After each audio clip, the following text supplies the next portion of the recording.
अस्सलाम वालेकुम friends, I am Neeraj Batool. Hope so कि आप सब लोग खैर खैरियत से होंगे। इस वीडियो में हम लोग चैप्टर नंबर 11 हीट कवर करने वाले हैं, उसके न्यूमेरिकल्स को सॉल्व करेंगे। ठीक है, तो हम उस चैप्टर के जो फार्मूलाज हम यूज़ करने वाले हैं न्यूमेरिकल्स में उनको एक नज़र देख लेते हैं। तो फर्स्ट ऑफ ऑल हमारे पास जो एक है फार्मूला है वो है लीनियर थर्मल एक्सपेंशन का, जिसका फार्मूला होता है डेल्टा एल बराबर है alpha L1 delta T. Alpha हमारे पास यहाँ पर coefficient of linear thermal expansion है, L1 हमारे पास ओरिजिनल लेंथ है और डेल्टा टी हमारे पास चेंज इन टेम्परेचर है। सही। उसके बाद जो सेकंड फार्मूला हमारे पास आ रहा है जनरल गैस इक्वेशन का, उसमें हमारे पास क्या है कि हमने यहाँ पर प्रेशर, वॉल्यूम और टेम्परेचर को इनिशियल स्टेट पर और फाइनल स्टेट पे कंपेयर कर कर ये इक्वेशन ड्राइव की थी, जो कि बराबर थी P1 V1 ओवर T1 की, जो कि बराबर थी P2 V2 ओवर T2 के। ठीक है, ये एक इक्वेशन हमारे पास है। सेकेंड हमें चैप्टर नंबर जो 10 जो कि हमारे पास था प्रॉपर्टीज ऑफ मैटर, अब थर्स्ट फोर्स हम पढ़ के आए थे वाटर की। तो वो जो एक फॉर्मूला है इसमें एक न्यूमेरिकल में यूज़ होने वाला है, जो कि अब थर्स्ट बन रहा है हमारे पास volume multiply by density.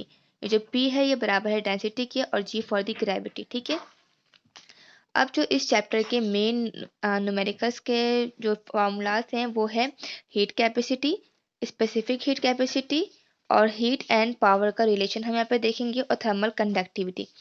Heat capacity को यानी कि कोई भी चीज़ कितनी हीट को एब्सॉर्ब करने की सलाहियत रखती है, इसमें कितनी गुंजाइश है, इसका मतलब ये होता है। उसको हम कैपिटल सी के साथ शो करते हैं और इसका फॉर्मूला होता है कैपिटल सी यानी कि हीट कैपेसिटी बराबर होती है delta Q over delta T के। डेल्टा क्यू हमारे पास यहाँ पर होता है हीट और टी हमारे पास होता है टेम्परेचर। ठीक है जी।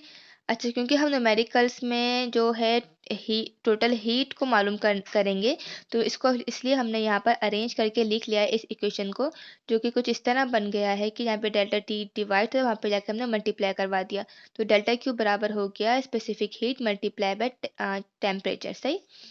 अब स्पेसिफिक हीट कैपेसिटी में क्या है, इसको हम शो करते हैं स्मॉल सी। बस इन दोनों में जो डिफरेंस है वो मास का है। स्पेसिफिक हीट कैपेसिटी में हम मास को लेते हुए इक्वेशन को ड्राइव करते हैं कि डेट्स मीन 1 किलोग्राम के अंदर कितनी हीट एब्जॉर्ब कर सकता है एक ऑब्जेक्ट, और कितनी जो आइस होगी वो मेल्ट हो जाएगी। ठीक है, हीट की वजह से। तो यहाँ पे डेट्स वाई आप देख सकते हैं इक्वेशन का फार्मूला सब कुछ सिमिलर है, बट यहाँ पे एम का डिफरेंस है।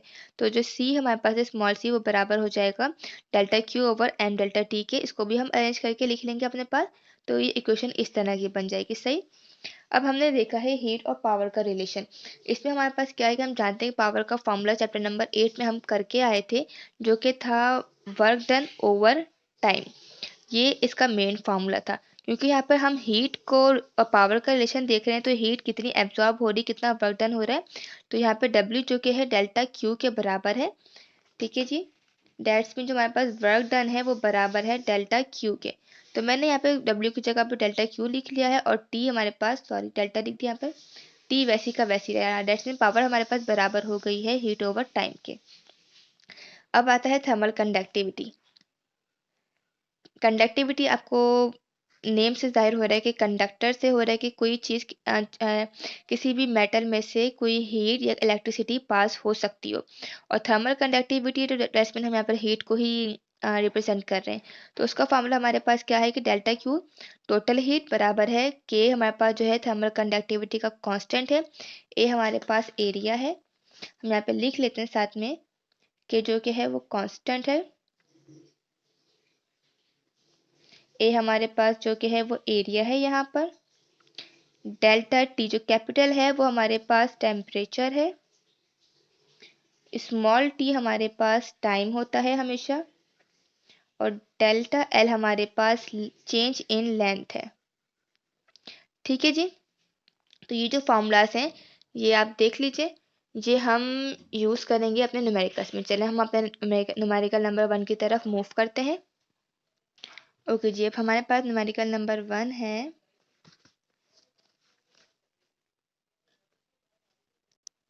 कि a metal rod of diameter 1 centimeter measure 50 centimeter in length कह रहे हैं एक मेटल रॉड है जिसकी डायमीटर 1 सेंटीमीटर है और जिसकी लेंथ है वो 50 सेंटीमीटर है एट 20 सेंटीग्रेड। मीन कि हमारे पास T1 आ गया। When it is heated to 95 centigrade, जब इसको हम हीट करते हैं 95 पर, तो उसकी जो लेंथ हो जाएगी वो हो जाएगी 50.06। आपसे कहा जा रहा है कि आपको कोएफिशिएंट ऑफ लीनियर एक्सपेंशन मालूम करना है रॉड का, पहला पार्ट। दूसरा एक और चीज़ भी मालूम करनी है, आपको लेंथ मालूम करनी है कि जब हमारे पास जो रॉड होगा वो कूल हो जाएगा 0 सेंटीग्रेड पर आ जाएगा। तो दैट्स फिर हमें दो चीज़ें मालूम करनी है, एक alpha, alpha mean coefficient of linear expansion, और सेकंड हमें मालूम करनी है L2 कि जब 0 सेंटीग्रेड पर उसकी लेंथ क्या होगी। चलिए डेटा बना लेते हैं। ओके जी, हमारे पास पहले डायमीटर है, हमने डायमीटर लिख लिया अपने पास जो कि है 1 सेंटीमीटर। ठीक है जी, दूसरा हमारे पास है उसकी लेंथ, क्योंकि हमारे पास यहाँ पे ऑलरेडी दो लेंथ दी हुई थी तो हमने इसको एक को L1 का नाम दे दिया, वो है 50 सेंटीमीटर। और दूसरा हमारे पास जो L2 है वो हमारे पास थी, इस क्वेश्चन को सामने रखेंगे, 50.06 सेंटीमीटर। ठीक है जी।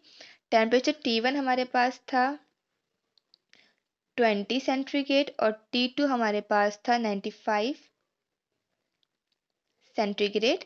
इसके बाद हमसे सवाल किया जा रहा था कि हमें कोएफिशिएंट ऑफ लीनियर एक्सपेंशन मालूम करना है, दैट्स मीन अल्फा, और साथ में हमें L2 ही मालूम करना है, यानी कि ये जो L2 है वो इस L2 का है कि 95 पर उसका जो लेंथ है वो 50.06 है। तो दैट्स मीन मुझे कह लीजिए तरीके से इसको L3 कह सकती हूँ, L3 का नाम देती हूँ ज़्यादा बेटर है। L3 मालूम करना है जब वो टेम्परेचर हो जाए, यानी कि वो आ जाए एट 0 सेंटीग्रेड। L3 कह दीजिए या L2 एक ही बात है, ठीक है। L2 या L3 अपने आसानी के लिए कह सकते हैं हम। चले हम अपना क्वेश्चन सॉल्व करना शुरू करते हैं। ओके, जैसे कि हमने प्रीवियसली हमने ये फॉर्मूला देखा था लीनियर एक्सपेंशन के लिए कि वो डेल्टा L बराबर था coefficient of linear expansion L1 और डेल्टा T के। ठीक है जी। हमारे पास अगर हम अपने डेटा को कंपेयर करते हैं इस न्यूमेरिकल के साथ, इस फार्मूले के साथ, तो हमारे पास यहाँ पर डेल्टा L नहीं गिवन, L1 चलें जी 50 सेंटीमीटर है, डेल्टा T हमें नहीं पता। उससे पहले एक चीज़ करेंगे, हमारे डायमीटर की कोई यहाँ पे नीड नहीं है इस फॉर्मूले में, ठीक है। तो हम पहले सेंटीमीटर को अपने मीटर में कन्वर्ट कर लेंगे, एज वी नो के 1 सेंटीमीटर बराबर होता है, सॉरी 1 मीटर बराबर होता है 100 सेंटीमीटर के। तो हमारे पास ये वैल्यू बन जाएगी, ये हो जाएगा 0.5 मीटर। ठीक है जी, और इसका हमारे पास आ जाएगा 0.506 मीटर। सही। तो ये हमारे पास L1 आ गया है और ये हमारे पास L2 आ गया है। सही जी। तो अब डेल्टा L हम अपने पास रफ कॉलम में मालूम कर लेते हैं कि हम जानते हैं कि डेल्टा L बराबर होता है L2 माइनस L1 के। तो L2 डेट्स मीन 0.506 को हम माइनस कर लेते हैं 0.5 से, तो हमारे पास डेल्टा L आ जाएगा। अच्छा वीवर, थोड़ी सी यहाँ पे इस वैल्यू में एक मिस्टेक हो गई थी हमारे पास यहाँ पर, क्योंकि 50.06 था, तो हमारे पास जो मीटर में कन्वर्ट होने के बाद ये बनेगा 50.5006। सही। तो इधर भी हम 0.5006 से माइनस करेंगे 0.5 को, तो हमारे पास वैल्यू आएगी 6 × 10⁻⁻⁴ मीटर। सही है जी। इसी तरीके से हम डेल्टा टी भी मालूम कर लेते हैं अपने, जो कि T1 हमारे पास 20 है और T2 हमारे पास 95 है। तो T2 जैसे कि इसका भी यही होता है T2 माइनस T1, तो T2 95 माइनस किया 20, तो हमारे पास डेल्टा T आ गया 75। सही जी, 75 सेंटीग्रेड। अब हम अपनी वैल्यूज़ को पुट करेंगे, उससे पहले हम अरेंज कर लेते हैं क्योंकि हमें कोएफिशिएंट ऑफ लीनियर एक्सपेंशन मालूम करना है। तो L1 और डेल्टा T यहाँ पे मल्टीप्लाई है, वहाँ पे जाके डिवाइड हो जाएगा। तो ये हमारे पास L1 और delta T is equal to alpha बच गया। ठीक है जी। तो अब हम अपनी वैल्यूज़ को पुट कर लेते हैं। डेल्टा L हमारे पास 6 × 10⁻⁴ था,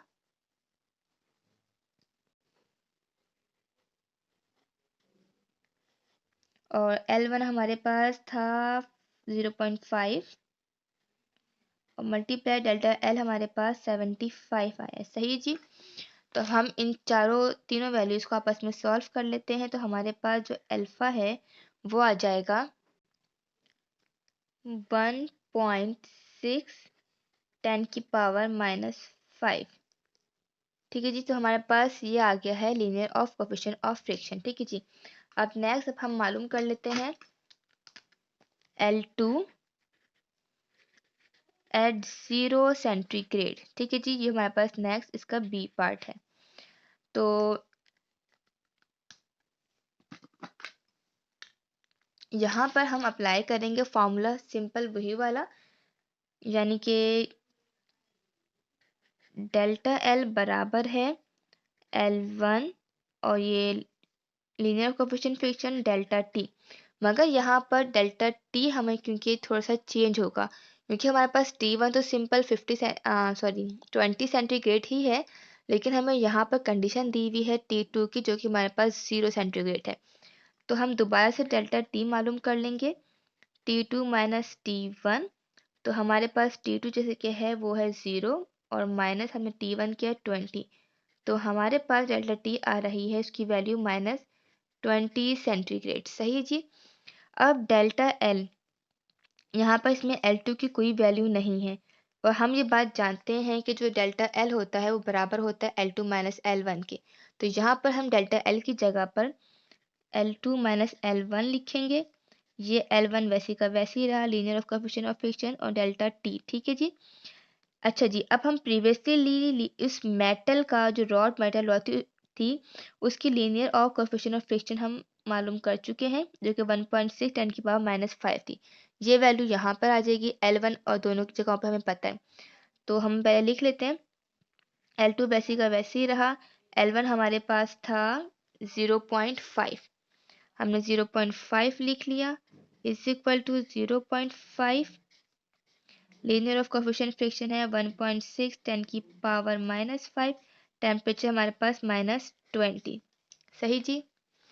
इन तीनों को सॉल्व कर लेते हैं, मल्टीप्लाई करने पे हमारे पास आ रहा है माइनस का 1.6 10⁻⁻4। ठीक है जी। यहाँ पे 0.5 क्या था माइनस, वहाँ पे जाके हम इसको ऐड कर लेंगे, तो हमारे पास ये L2 की वैल्यू आ जाएगी। तो L2 हमारे पास इसको ऐड करने के बाद आ रहा है 0.499 मीटर। ठीक है जी। अब बुक में क्योंकि सेंटीमीटर में इसकी वैल्यू दी हुई, तो इसको हम चेंज कर लेते हैं सेंटीमीटर के अंदर। इस वैल्यू को हम मल्टीप्लाई बाय 100 कर देंगे, तो हमारे पास इसकी आंसर जो कि है कह लीजिए 0.499 को हमने मल्टीप्लाई बाय 100 कर लिया, because it is the formula. तो हमारे पास जो L2 है वो आया है 49.9 सेंटीमीटर। सही है जी। तो हमारे पास ये पहला आंसर ये हो, सेकंड आंसर ये हो गया, और फर्स्ट आंसर हमारे पास इसका लीनियर कोएफिशिएंट फ्रिक्शन का ये हो गया। अब हम मूव करते हैं क्वेश्चन नंबर 2 की तरफ। ये हमारे पास क्वेश्चन नंबर 2 है, उसमें हमारे पास लिखा हुआ है कि डिफरेंस बिटवीन द, हमें डिफरेंस मालूम करना है। 2 रॉड्स हैं A और B का, जो कि 60 सेंटीमीटर है, और जबकि इसका टेम्परेचर हमारे पास कांस्टेंट होना चाहिए। हमें मालूम करना है उनकी ओरिजिनल लेंथ एट 0 सेंटीग्रेड। ठीक है जी। जबकि हमारे पास जो coefficient of linear expansion rod A का और रॉड बी का दोनों का दिया हुआ है 18 10⁻⁻6 और 27 10⁻⁻6। इसमें करना क्या है, ये देखें, हमारे पास दो रॉड्स हैं ए और बी, अलग अलग सेपरेट रॉड्स हैं, उनका जो दोनों का डिफरेंस हमारे पास आ रहा है, दैट्स मीन ये वाला पार्ट जो डिफरेंस है लेंथ का, वो हमारे पास आ रहा है 60 सेंटीमीटर का। ठीक है जी। अब हमारे पास कोफिशिएंट फ्रिक्शन तो दिए हुए हैं दोनों के, अब हमें इनकी ओरिजिनल लेंथ मालूम करनी है एट 0 सेंटीग्रेड पर। तो हम अपना डेटा निकाल लेते हैं। तो जो हमारे पास चेंज इन लेंथ है वो बराबर है, अच्छा जी, एक और चीज़ से रफ कॉलम में समझ लें कि हम ये पहले पढ़ते थे, जब हम एक ही रॉड को कंपेयर कर रहे होते थे, तो उसमें हम कहते थे कि जो हमारे पास डेल्टा एल होता था वो बराबर होता था L2 माइनस L1 के। सही। जहाँ पे यानी कि L2 for the final state और L1 इसकी होती थी इनिशियल स्टेट, दोनों को माइनस किया करते थे। लेकिन यहाँ पे हम क्या लिखेंगे कि डेल्टा एल हमारे पास बराबर है LA माइनस LB के। इसकी क्या वजह है कि हम यहाँ पे दो सेपरेट रॉड को कंपेयर कर रहे हैं, पहली बात। तो ये बराबर हो गया 60 सेंटीमीटर के। कोफिशिएंट ऑफ लीनियर हमें फ्रिक्शन जो हमारे पास है A का है, और बी का है और हमें मालूम करनी है ओरिजिनल लेंथ।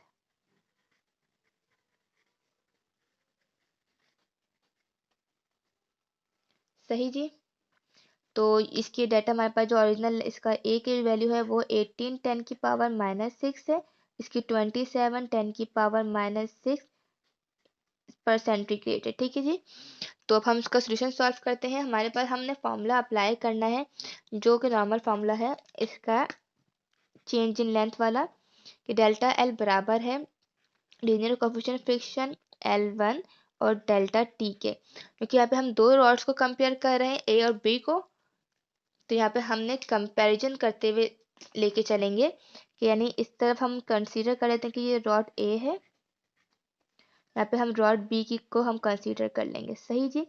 तो दोनों की इक्वेशन बिल्कुल सेम रहेगी, डेल्टा एल और कोएफिशिएंट फ्रिक्शन को हम यहाँ पर ए कह देते हैं, लेंथ ओरिजिनल 1 है L1 तो इसको भी हम लेंथ ए कह देते हैं, और ओरिजिनल इसका जो है डेल्टा टी, क्योंकि हम कंपेयर करें हमने लगाया is equal to, rod B के लिए भी यही फॉर्मूला है, डेल्टा एल बराबर है कोएफिशिएंट ऑफ फ्रिक्शन, इसको हम बी का नाम देंगे एल बी, जो कि हम ओरिजिनल लेंथ मालूम कर रहे हैं बी, और डेल्टा टी। दोनों जगहों पर डेल्टा एल सेम है, डेल्टा टी भी सेम है, तो ये कैंसिल हो गए। तो हमारे पास सिंपल जो बच रहा है वो बच रहा है कोएफिशिएंट ऑफ फ्रिक्शन और ओरिजिनल लेंथ दोनों ही रॉड्स की। अब इसको ज़रा अरेंज कर लेंगे, लेंथ को इस तरफ कर लेंगे और कोएफिशिएंट ऑफ फ्रिक्शन को हम उस तरफ ले जाएंगे। तो ये हमारे पास बन जाएगा कुछ कि बी यहाँ पे मल्टीप्लाई है, वहाँ पे जाके डिवाइड हो जाएगा। तो ये L A over L B हो गया, यहाँ पे कोएफिशिएंट फ्रिक्शन जो रॉड ए का मल्टीप्लाई वहाँ पे जाके डिवाइड हो जाएगा। तो ये बन जाएगा अल्फा बी ओवर अल्फा ए। अच्छा, अब हमने यहाँ पर इस इक्वेशन से अपनी ओरिजिनल लेंथ रॉड ए की मालूम कर लेते हैं, रॉड ए की। तो उसके लिए हमने करना क्या है कि देखिए हमारे पास इस रॉड बी की जो लेंथ है वो भी नहीं पता। तो यहाँ पर हम जरा रफ कॉलम में आगे एक चीज़ सपोज कर लेते हैं कि हमने यहाँ पे एक इक्वेशन बनाई थी कि डेल्टा एल बराबर है L A minus L B के, जो कि थे 60 के। तो यहाँ पे हम अपने इक्वेशन ले लेंगे ये वाली के L A minus L B बराबर है 60 के। सही। तो क्योंकि हम यहाँ पे हमें बी की वैल्यू निकालेंगे ताकि इसको हम यहाँ पर पुट कर सकें, तो यहाँ पर जो ए है प्लस है, वहाँ पे जाके माइनस हो जाएगा, तो ये माइनस का एल बी वैसी का वैसी ही रहा, is equal to 60 minus L A. अब ये मैथ का रूल है कि यहाँ पे जो माइनस का साइन है इज इक्वल टू के उस पर हम लेके चले जाएंगे ताकि इसको सॉल्व किया जा सके। तो ये एल बी क्रॉस मल्टीप्लाई तरीके से समझ लें कि माइनस के साइन को हो जाएगा, तो माइनस के साइन को वहाँ पर लेकर मल्टीप्लाई करवा देंगे इस पूरी इक्वेशन के साथ, तो साइन अंदर के तमाम साइन चेंज हो जाएंगे। तो हमारे पास ये एल बी बन जाएगा -60 और माइनस माइनस प्लस का एल ए। तो पॉजिटिव थोड़ा सा अरेंज कर लेते हैं कि प्लस वाले साइन को या प्लस वैल्यू को पहले और माइनस की वैल्यू को बाद में कर लेते हैं। तो हमारे पास जो एल बी की वैल्यू आई है वो आई है एल ए प्लस -60। ठीक है, हम अपने इस एल बी की वैल्यू को वहाँ पे पुट कर लेते हैं। तो मेरे पास यहाँ पर एल ए के नीचे हमारे पास आ जाएगा एल ए -60। अब इन दोनों की वैल्यूज को हम उतार लेते हैं। एल बी जो है कोएफिशिएंट अल्फा बी हमारे पास था 27 10 की पावर -6 और अल्फा ए हमारे पास था 18 10 की पावर -6। 10 की पावर -6 दोनों जगहों पर सेम थी, इसको हमने काट दिया। दोनों नंबर आते हैं हमारे पास 9 के टेबल में भी आते हैं, उससे भी काट सकते हैं हम। तो 9 2 सा 18 9 3 सा 27, 3/2 हमारे पास आया है इसका। तो ये हो गया L A over L A -60 is equal to 3/2। हम क्रॉस मल्टीप्लाई करवा देंगे, 2 यहाँ पे डिवाइड है वहाँ पे जाके मल्टीप्लाई हो जाएगा, ये एल ए -60 यहाँ पे डिवाइड है वहाँ पे जाके मल्टीप्लाई हो जाएगा। तो ये कुछ इस तरह बन जाएगा कि 2LA इज इक्वल टू 3 को मल्टीप्लाई करवा देंगे हम इस एल ए -60 के साथ। तो ये 2LA तो वैसे का वैसे ही रहा, 3LA हो जाएगा यहाँ पर ये, और ये माइनस का ये हो जाएगा 180। अब यहाँ पे जो 3L है प्लस है, वहाँ पे जाके इसको हम माइनस करवा देंगे इस इक्वेशन की तरफ। तो ये बन जाएगा 2LA माइनस का 3LA is equal to minus का 180 वैसी का वैसी इक्वेशन के उस पार रहेगा। दोनों को माइनस कर देंगे तो हमारे पास आ जाएगा माइनस का LA is equal to minus का 180। माइनस से माइनस कैंसिल हो गए, तो हमारे पास जो LA की वैल्यू आई है वो आई है 180 सेंटीमीटर। अब हम इसी वैल्यू से अपने एल बी की वैल्यू निकाल लेते हैं। हम जैसे कंसीडर करके आए थे पहले के जो L A minus L B बराबर था 60 सेंटीमीटर के, ठीक है। इसी इक्वेशन से हम अपने इस एल बी की वैल्यू भी निकाल लेंगे। एल ए हम निकाल चुके हैं जो कि है 180 minus L B is equal to 60। यहाँ पे 180 प्लस है, ठीक है, वहाँ पे ले जाकर इसको माइनस कर देंगे तो हमारे पास, और ये माइनस का एल बी वैसे का वैसे ही रह जाएगा, तो 60 माइनस 180, तो हमारे पास माइनस का एल बी वैसे का वैसे ही रहा, माइनस करने पे हमारे पास 120 आया, माइनस दोनों साइड पर है तो ये माइनस से माइनस कैंसिल, तो दैट्स मीन मेरे पास एल बी की वैल्यू आई है 120 सेंटीमीटर, और एल ए की मेरे पास लेंथ ऑफ रॉड ए की हमारे पास आई थी 180 सेंटीमीटर, ठीक है जी। हमारे पास ओरिजिनल आंसर हो चुका है। ओके जी, वीडियो थोड़ी लेंदी हो रही है तो इंशाल्लाह जो नेक्स्ट क्वेश्चन है वो हम नेक्स्ट वीडियो में सॉल्व करेंगे। आई होप कि आप लोगों को समझ में आया होगा, और कोई प्रॉब्लम हो तो you can ask in comment box, और please don't forget to like and subscribe my channel and share it with others, ठीक है। अल्लाह हाफिज़।